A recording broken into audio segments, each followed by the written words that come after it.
Salut, donc bienvenue dans cette vidéo. Donc aujourd'hui, comme promis hier, comme prévu hier, mais aujourd'hui ça y est, j'ai le pied de mon appareil photo. On va voir comment fonctionne la prise de muscle avec mon nouveau tableau blanc, mon stylo, enfin mon feutre que j'ai acheté. Donc voilà, donc pourquoi cette vidéo elle est importante, parce qu'une fois que vous aurez vraiment compris comment fonctionne la prise de muscle au niveau du corps, vous pourrez l'adapter clairement dans la pratique, et je vais vous expliquer aussi comment l'adapter dans la pratique, et ça va vraiment changer les choses. Donc j'espère que vous allez bien voir, parce qu'en fait ce qui se passe c'est que là actuellement je filme avec mon smartphone, et donc j'ai pas de retour, enfin je me vois pas en fait, donc je vois pas si c'est bien cadré, je vois pas si le tableau est bien cadré. J'ai pris quelques repères, alors je sais que jusque là normalement on doit voir. Voilà, j'espère que on va voir. Ok, alors comment fonctionne la prise de muscle? C'est parti, on va voir ça tout de suite.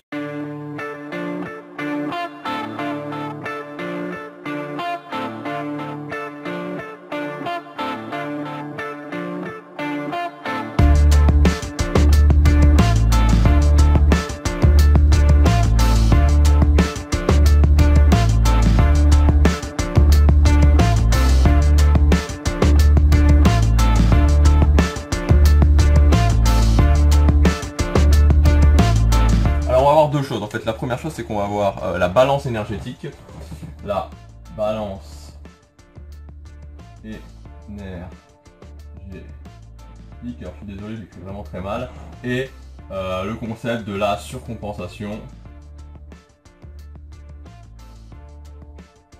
Voilà, qui sont vraiment deux concepts qui sont vraiment super importants pour comprendre la prise de muscle. Voilà, donc si je sors du cadre, je suis désolé. Donc la balance énergétique, c'est quoi en fait? En fait, la balance énergétique, c'est ce qui va se passer dans votre corps. Enfin, voilà, l'idée c'est qu'on peut le prendre sur une journée, sur une semaine, mais en gros, c'est voilà, vous allez avoir chaque jour, vous allez avoir une série, vous allez avoir des apports énergétiques, des apports, voilà, et vous allez avoir des dépenses. La balance énergétique, en fait, c'est les apports moins les dépenses, c'est égal la balance énergétique. Donc, en gros, concrètement, ça se traduit comment? C'est-à-dire que si vous avez 2000, on va dire 2200 kilocalories d'apport énergétique et que vous avez 2000 kilocalories de dépenses, vous avez une balance énergétique de plus de 200 kilocalories. Donc, enfin, je m'entraîne pour écrire ce tableau parce que c'est vraiment la galère. Donc, vous avez une balance énergétique de plus de 200 kilocalories, ce qui veut dire que concrètement, vous allez grossir de plus de 200 kilocalories. Voilà. Donc, la balance énergétique, c'est ça. C'est l'opération finalement mathématique qui se fait à la fin de la journée sur votre corps et qui va donc déterminer si concrètement vous grossissez, si vous maigrissez. Parce que là, je l'ai fait dans ce sens-là, mais si j'avais mis 2000 ici et 2200 ici, ça aurait donné moins 200. Ça aurait fait que vous maigrissez. Vous auriez maigri de 200 kilocalories. Donc ça c'est une première chose. Maintenant, pour vraiment bien comprendre ça, qu'est-ce qu'on va retrouver? Je vais faire cette fois-ci, je vais le faire un petit peu plus grand. Là, on a les apports énergétiques. Et là, on a les dépenses énergétiques. Donc qu'est-ce qu'on va retrouver dans les apports? Alors les apports, c'est simple, c'est super facile. Nous en tant qu'être humain, bon, en général en tant que mammifère et en tant qu'être humain, nos apports c'est l'alimentation. Voilà. L'alimentation, c'est notre seul moyen d'apport énergétique. Il n'y a que l'alimentation, voilà, c'est notre. Donc en fait, vous jouez sur vos apports énergétiques seulement avec l'alimentation. Les dépenses, alors on va vulgariser un petit peu, mais les dépenses, ça va être ce qu'on appelle le métabolisme de base, MB, les dépenses quotidiennes. Alors les dépenses quotidiennes qui vont être quand vous vous levez, quand vous allez jusqu'à votre bureau pour travailler, quand vous marchez, etc. etc. C'est les dépenses quotidiennes. Et enfin, les dépenses, on va dire les dépenses sportives, qui vont être si vous faites de la musculation, si vous faites du football, tous ces genres de dépenses supplémentaires. Voilà. Donc ça c'est les apports, ça c'est les dépenses. Alors pourquoi je vous explique tout ça en fait? Tout simplement parce que si vous voulez, une fois que vous avez compris ça, vous allez pouvoir comprendre le concept de la surcompensation. La surcompensation, c'est quoi en fait? La surcompensation, c'est le phénomène physique qui va faire que vous allez prendre du muscle. C'est-à-dire que votre corps va surcompenser et construire de la masse musculaire. Voilà, parce que le principe de la musculation, c'est ça, c'est qu'il y a il y a une stimulation musculaire forte, et par l'adaptation, le corps va surcompenser et donc construire plus de masse musculaire pour qu'il soit prêt à pour être plus fort pour les prochaines, pour être plus fort façon de parler, mais pour être prêt en tout cas pour la prochaine stimulation. Donc voilà, donc là où c'est important de comprendre, enfin, ce qui est très important de comprendre avec la surcompensation, c'est que elle va se passer uniquement à partir du moment où vos dépenses sont entièrement comblées par les apports. Alors je vais faire un autre petit schéma pour la même chose, mais c'est-à-dire que si vous avez par exemple donc les apports, si vous avez on va dire 2000 kilocalories d'apport et que vous avez 2200 kilocalories de dépenses, vous pourrez faire de la musculation, tout ce que vous voulez, vous pourrez faire de la musculation toute la journée, vous ne prendrez pas de muscle. Tout simplement parce que vos dépenses seront supérieures à vos apports. Et pour que la surcompensation se mette en place, il faut impérativement, le corps va déjà prendre tout ce dont il a besoin, au niveau des dépenses, et une fois seulement qu'il aura pris tout ce dont il a besoin, il va surcompenser. Donc si vous voulez, il faut que ces deux-là soient égales, qu'il y ait une égalité, c'est-à-dire que ça soit comblé, et une fois que c'est comblé, le supplément d'apport qu'il va y avoir ici, le supplément d'apport va servir à la surcompensation musculaire. Voilà.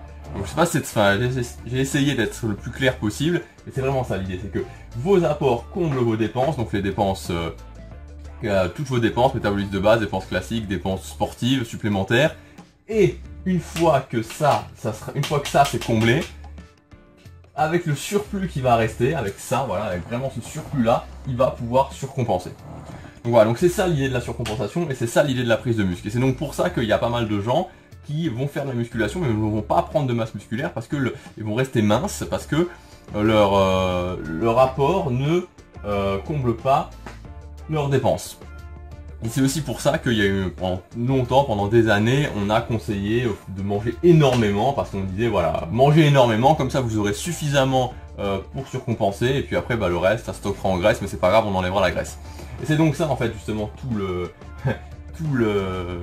paradoxe, c'est-à-dire que dans cette portion là, donc dans cette portion supplémentaire, donc au-dessus, donc dans les apports dans la portion supplémentaire d'apport, va y avoir la surcompensation. Mais si vous en apportez trop, ce qui sera en surplus, donc c'est-à-dire ce dont le corps n'aura pas besoin pour construire du muscle, va être stocké en graisse. Voilà, donc c'est pour ça que quand on fait des prises de masse trop importantes, on se retrouve à devenir gras, parce que voilà, effectivement, si vous mangez énormément, le corps aura de quoi surcompenser, mais tout le reste va se stocker en graisse, et donc après ça mène à devoir faire des régimes très importants, on perd du muscle, etc. Et donc c'est pas du tout la bonne solution. Donc voilà, donc en fait, pour faire une prise de masse idéale, on va enlever tout ça. En gros, pour faire une prise de masse idéale, pas une prise de muscle, plutôt prise de muscle,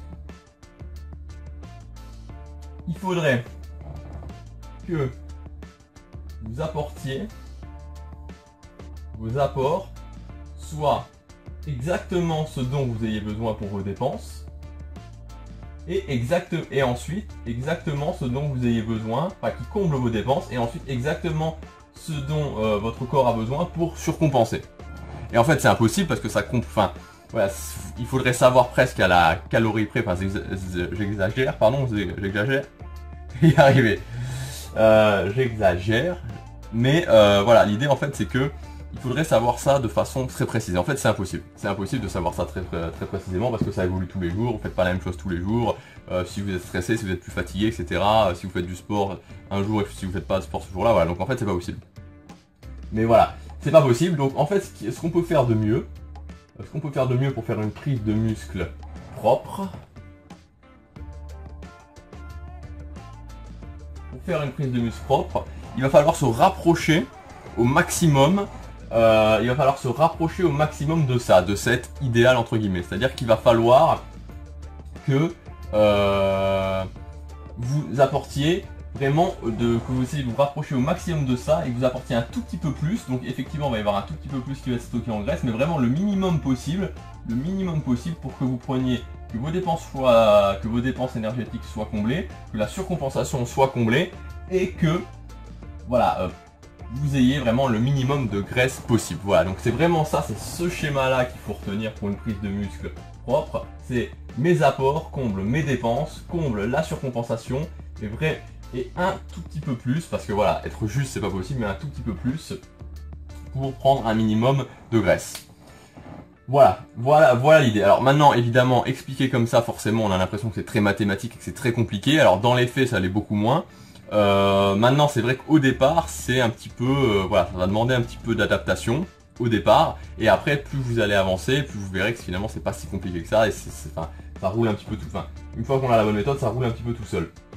Et je voudrais quand même nuancer ça, c'est-à-dire que si par exemple, vous consommez, mettons, 2500, pourquoi je fais comme ça, 2500 kilocalories par jour, ça c'est vos apports, mettons, qui vont tout combler.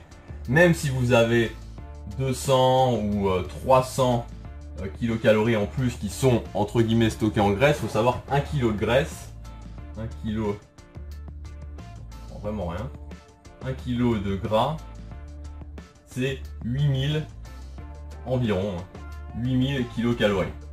Donc bon, malgré tout, si vous prenez mettons 200 kilocalories par jour, vous avez quand même le temps.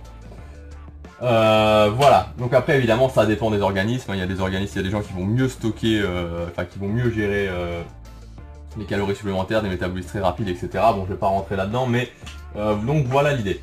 Maintenant, en fait, comment on va faire concrètement? Donc voilà, là, c'est pas vraiment le sujet de cette vidéo, parce que l'idée c'était vraiment que vous compreniez le schéma de la prise de muscle, mais en fait, comment va falloir faire? Finalement, tout va être centré sur l'alimentation. C'est l'alimentation qui va être le pilier numéro 1. Et l'alimentation va donc déterminer vos apports et va donc déterminer le fait que vous ayez assez pour combler vos dépenses, assez pour combler la surcompensation et le minimum évidemment pour la prise, le minimum supplémentaire qui va aller se stocker en gras. Donc pour ça, vous allez faire comment? Vous allez, faut à la fois que votre entraînement fonctionne, que vous progressiez à l'entraînement, ça c'est la priorité, donc c'est-à-dire que votre alimentation doit combler vos besoins pour que vous progressiez à l'entraînement, parce que si vous progressez à l'entraînement chaque semaine, ça veut dire que c'est ok, vous prenez du muscle, parce qu'on ne progresse pas à l'entraînement sans prendre de muscle, c'est impossible. Et la deuxième chose, c'est qu'il va falloir surveiller votre poids et votre physique avec des photos, pour voir si effectivement vous ne prenez pas trop de gras, parce que c'est bien beau de progresser à l'entraînement, mais si à côté de ça vous prenez 1 kg par mois, c'est beaucoup trop.